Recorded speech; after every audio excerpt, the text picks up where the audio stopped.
नमस्कार, यदि आप भी पीजी में एडमिशन ले रहे हैं तो उससे पहले ये वीडियो को ज़रूर देखिए क्योंकि आप तो एडमिशन ले लेंगे पर आपको आगे जाकर दिक्कत हो जाएगी क्योंकि आपको मैं बारीकी से समझाऊंगा क्योंकि पाटलिपुत्र यूनिवर्सिटी ने 2 टाइप का एडमिशन के लिए अपना नोटिस जारी किया। एक सेल्फ फाइनेंस है, एक पीजी रेगुलर है। तो दोनों में अंतर क्या है, दोनों में अंतर आप समझ जाइए, उसके बाद ही किसी एक चीज़ में आप ऑनलाइन अप्लाई कीजिए, वरना आपको भविष्य में दिक्कत हो सकती है। इसलिए मैं ये वीडियो को लाया है क्योंकि बहुत सारे बच्चे परेशान हैं, सेल्फ फाइनेंस में करना है ऑनलाइन या फिर पीजी रेगुलर में करना है।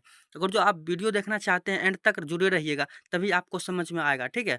वरना आप लोगों को हो सकता है कहीं न कहीं आगे जाकर दिक्कत हो सकती है। चलिए वीडियो को स्टार्ट कर लेता हूँ, उससे पहले जो चैनल पे विज़िट किए हैं, वो हमारे चैनल को सब्सक्राइब कर लेना और इस वीडियो को लाइक करके शेयर भी कर देना ताकि दूसरे बच्चों को भी दिक्कत ना हो। चलिए मैं आपको बताता हूँ, सबसे पहले क्या करना है, आपको हमारे टेलीग्राम पे चले जाना है। तो सबसे पहले आपको हमारे टेलीग्राम को जॉइन कर लेना है। जो भी बच्चे नहीं किए, वो हमारे टेलीग्राम का यहाँ पे नाम है, ये सर्च कीजिए और सब्सक्राइब जरूर कीजिए क्योंकि आपको यहाँ पे हर एक अपडेट्स नोटिस आपको दे देता हूँ। तो वही नोटिस में आपको नीचे स्क्रॉल करके आएंगे तो आपको यहाँ पे देखने को मिलेगी एक पीजी रेगुलर का, ठीक है, यहाँ पे, और एक देख सकते हैं पीजी सेल्फ फाइनेंस का। दोनों नोटिस मैंने दे चुका हूँ यहाँ पे, और आप एक पे क्लिक करेंगे, उसके बाद यहाँ से आप समझ जाइएगा, ठीक है। जैसे थोड़ा सा लोडिंग लेगा उसके बाद आपको यहाँ पे खुलकर चलाएगा, ठीक है। ये वाला पे क्लिक करने के बाद आपको सेल्फ फाइनेंस पे क्लिक कर लेना है, ठीक है। दोनों नोटिस को आप अच्छे से देख लेना है। आप एक बार जरूर देखिए, मैं तो अभी इस वीडियो में बताऊंगा, शायद आप वीडियो को एंड तक देखेंगे तो आपको समझ में आ ही जाएगा, देखने का कोई ज़रूरत नहीं पड़ेगा। तो चलिए ज़रूरी रहना वीडियो पे, मैंने डाउनलोड करने के लिए बता दिया हूँ कि आप नोटिस यहाँ से जाकर आप हमारे टेलीग्राम से ले सकते हैं और अच्छे से समझ सकते हैं। चलिए अब मैं पूरा डिटेल बताता हूँ सेल्फ फाइनेंस वर्सेस रेगुलर में। तो सबसे पहले मैं आपको डिस्कशन कर देता हूँ कि आखिर सेल्फ फाइनेंस और रेगुलर में अंतर क्या है। तो सेल्फ फाइनेंस का मतलब ये समझिए कि सेल्फ मतलब स्वयं, यानी कि उसमें आपका जो है एडमिशन का खर्चा, या फिर आप किसी भी चीज़ के लिए जाएंगे तो आपको जैसे स्कॉलरशिप मिलता है ना यूजी में, तो आपको इसमें नहीं मिल पाएगा। इसमें जितना भी खर्चा होगा ये एक तरह से मानिए, एक तरह से आपको प्राइवेट कॉलेज की तरह ही होगा। इसमें कोई भी सरकारी, जैसे टीचर होते हैं तो उसको सरकार पैसा नहीं देती है, वो खुद पैसा अपना ही लेता है, बच्चे से ही लेता है, ठीक है। कहीं ना कहीं इसमें एडमिशन चार्ज भी बहुत ज़्यादा हो जाती है, और इसमें हो सकता है तो आपका फ़ी भी बहुत ज़्यादा पड़ जाती है। तो सेल्फ फाइनेंस यही है। और रेगुलर में होती है कि ये सरकार के अंदर होती है, सरकार के अंदर कंट्रोलर होती है, ठीक है। सरकार जब भी जो भी नोटिस अपडेट करवाएगी वही नोटिस आपको यूजी के अंदर मिलेगा।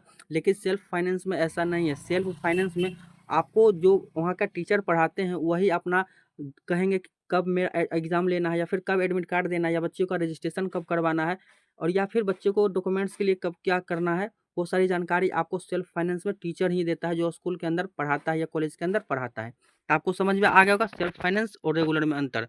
उसके बाद चलिए मैं बता देता हूँ कि आपको रेगुलर में क्या क्राइटेरिया है अप्लाई करवाने का, ठीक है, और सेल्फ फाइनेंस का भी आगे डिटेल में बताऊंगा।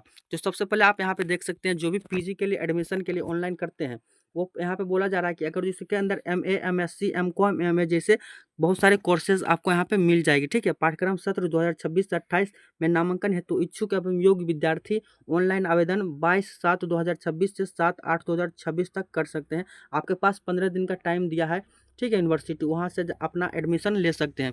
यह पाटलिपुत्र यूनिवर्सिटी पटना के वेबसाइट पर आप देख सकते हैं यहाँ पे क्या बताया जा रहा है फ़ी के लिए। तो आपको यहाँ पे मिलेगा जनरल BC1, BC2 और EWS कैटेगरी वाले लोगों के लिए यहाँ पे 800 रुपया मांगा जा रहा है, ठीक है, रेगुलर में। तो कहीं न कहीं हो सकता है आपका सेल्फ फाइनेंस में ज़्यादा माँगेगा, गारंटी मैं देता हूँ। चलिए नोटिस में भी आपको दिखा ही दूँगा, ठीक है। यहाँ पे क्या बोला जा रहा है, जनरल और EWS, BC, BC2 के लिए 800 रुपया देना पड़ेगा आवेदन के लिए, और यहाँ पे SC, ST कैटेगरी वाले लोगों को मात्र 600 रुपया देना पड़ेगा आवेदन शुल्क, ठीक है। तो समझ में आ गया। अपना जनरल बता दीजिएगा कमेंट में क्या है, ठीक है।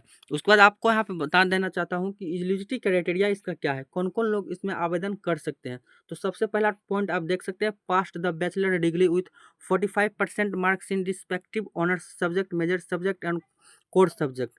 अगर जो आपने ग्रेजुएशन किया है किसी एक सब्जेक्ट को लेकर, जैसे कि आपने मेजर सब्जेक्ट लिया था ऑनर्स पॉलिटिकल साइंस या हिस्ट्री, ठीक है, तो उसमें कम से कम का 45% मार्क्स स्पेशल रहना चाहिए उस सब्जेक्ट में, तभी आप इसके लिए अप्लाई कर सकते हो। और टोटल मिलाकर कम से कम आप पास 45% से पास होना चाहिए, तभी आप इसमें अप्लाई कर सकते हैं पीजी रेगुलर कोर्सेज के लिए, जो कोर्सेज यहाँ पे दिया गया है।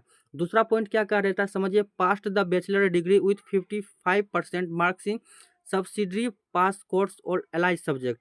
यानी कि इसमें बोला जा रहा है कि जो बच्चे सिर्फ बैचलर डिग्री लेकर पढ़ते हैं, ऐसा कोई खास सब्जेक्ट नहीं चूज़ करते हैं, उनके लिए बोला जा रहा है कि आप 55% से पास होना अनिवार्य है, तभी आप इसके लिए अप्लाई कर सकते हैं, ठीक है। और तीसरा पॉइंट आप यहाँ पे देख सकते हैं क्या बताया जा रहा है। तीसरा पॉइंट में आपको बताया जा रहा है कि MA public administrative graduation without at least 45% marks, ठीक है। इसमें कम से कम बोला जा रहा है कि ग्रेजुएशन में आपका 45% मार्क्स रहेंगे, तभी आप एमए के लिए अप्लाई कर सकते हैं, ठीक है। उस वही यहाँ पे बताया जा रहा है एमए पीएमआईआर या एलएसडब्ल्यू जैसे जो अंतर्गत कोर्सेज में होती है, उसमें कम से कम 45% मार्क्स से आप एटलीस्ट पास होना चाहिए ग्रेजुएशन। उसके बाद बोला जा रहा है पांचवा टॉपिक एमएससी इलेक्ट्रॉनिक्स। इसमें से बोला जा रहा है कि आप बीएससी से electronics science graduate with physics mathematics with at least 45% marks.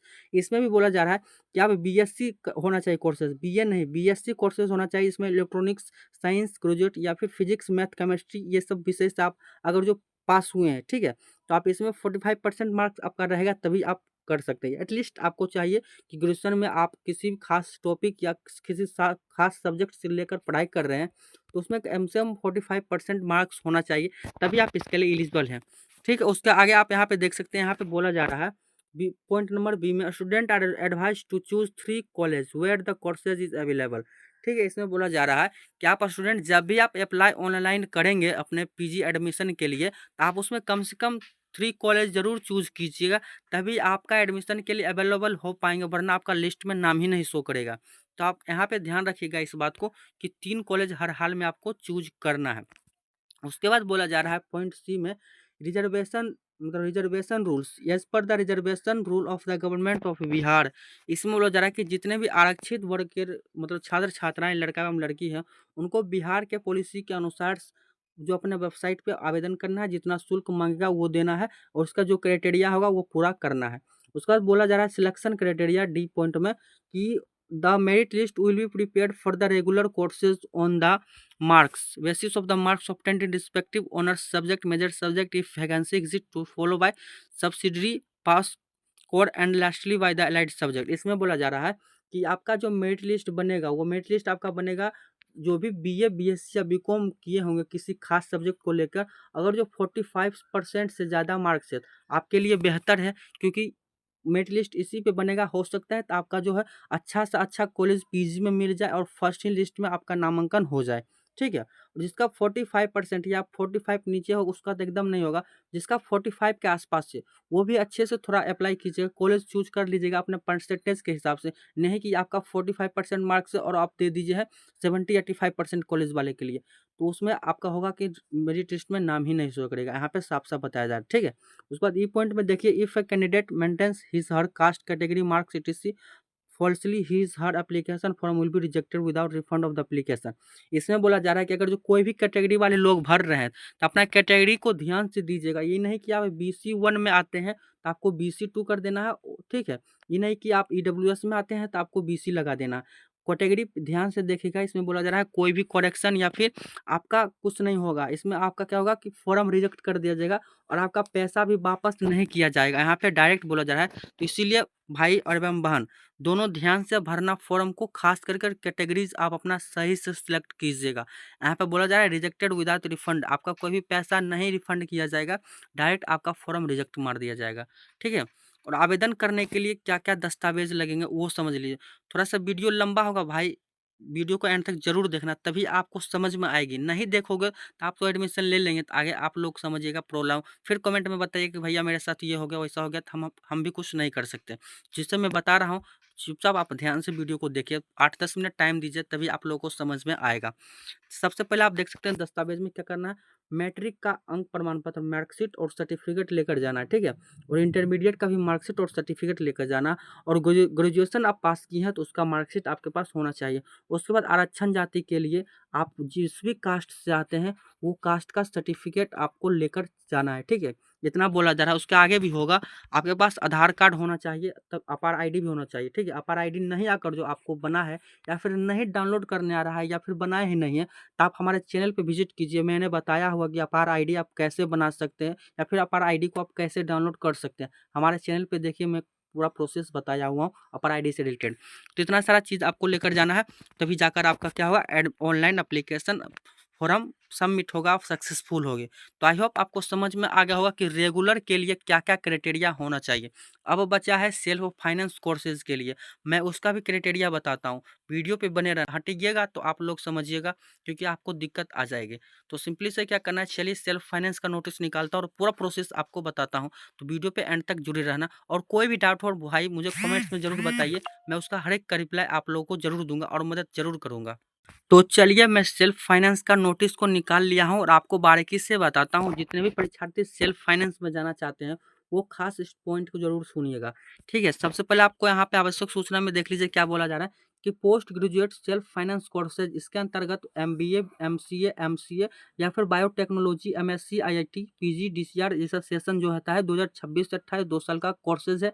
आपको इसमें नामांकन लेने के लिए अपना ऑनलाइन आवेदन 22 तारीख से 7 तारीख तक कर सकते हैं अपने पाटलिपुत्र यूनिवर्सिटी के अंतर्गत। ठीक है, और इसमें बोला जा रहा है general BC1 BC2 EWS category वाले को 1100 रुपया देना पड़ेगा। जैसे कि मैंने आपको बताया था कि सेल्फ फाइनेंस महंगा पड़ता है। ठीक है, उसमें आपको पैसा सब देना पड़ेगा, आपको टीचर को भी पैसा देना पड़ेगा और कोई भी आपको लाभ नहीं मिलता है। ठीक है, इसमें सेल्फ फाइनेंस में कोर्सेज दोनों का मान समानता एक ही होता है। से आप सेल्फ फाइनेंस से कीजिए या फिर यूजी रेगुलर से कीजिए, डिग्री दोनों मान एक ही होता है, इसमें कोई भी अंतर नहीं होगा। ठीक है, डिग्री के लिए डाउट नहीं रखिएगा, डिग्री आपको सेम ही मिलेगा, आप इसको हर एक जगह यूज कर सकते हैं। ये ऐसा नहीं कि है कि सेल्फ फाइनेंस का कहीं का यूज होगा, सब जगह जहाँ पे रेगुलर का यूज होगा वहाँ पे सेल्फ फाइनेंस का भी यूज होगा। तो डिग्री में कोई भेदभाव नहीं होगा, दोनों का सेम ही रहेगा।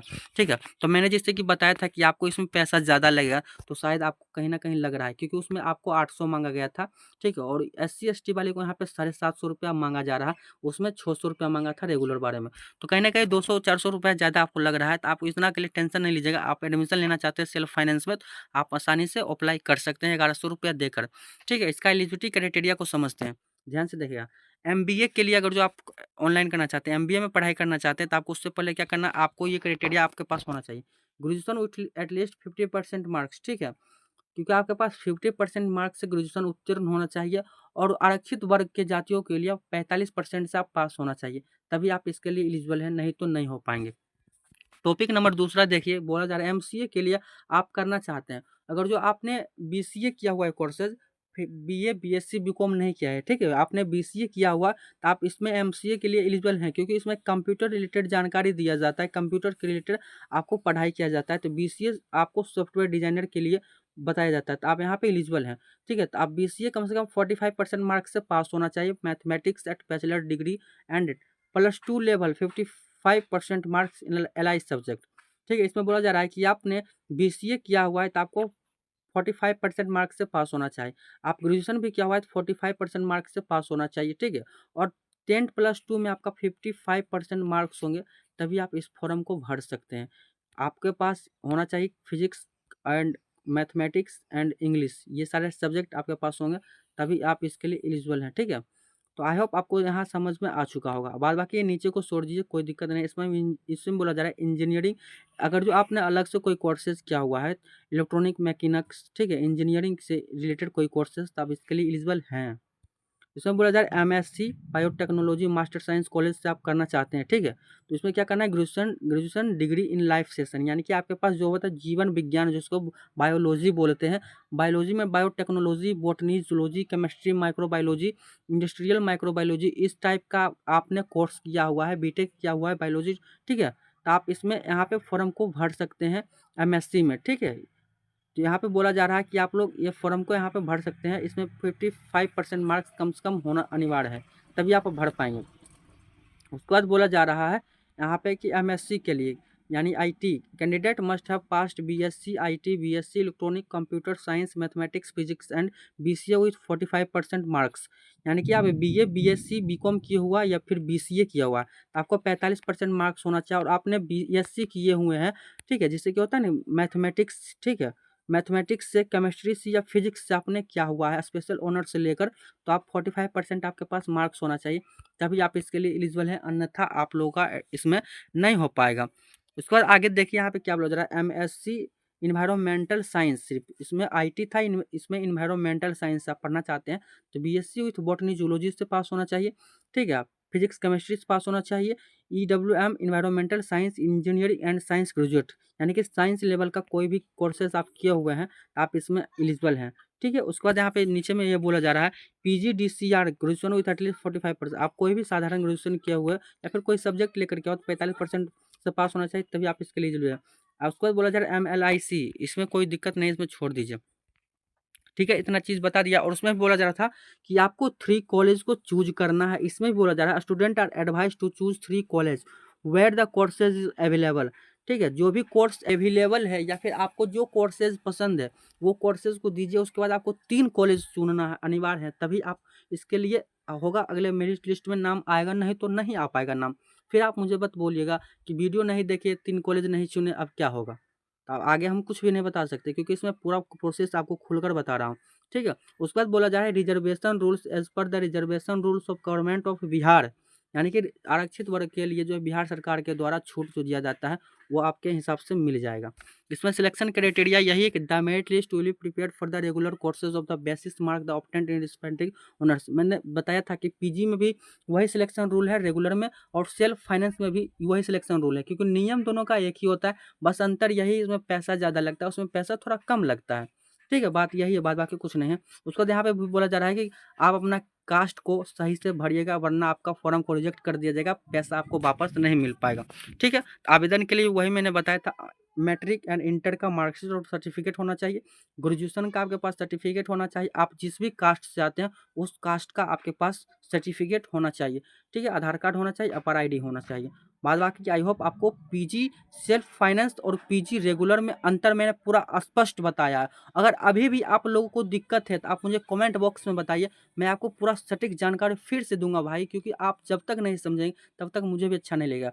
तो भाई वीडियो को लाइक करके चैनल को भी सब्सक्राइब कर लेना, क्योंकि बहुत मेहनत लगता है वीडियो बनाने में। एक सब्सक्राइब जरूर करना और शेयर भी करना, ताकि कोई दूसरे लोगों को भी मदद हो जाए।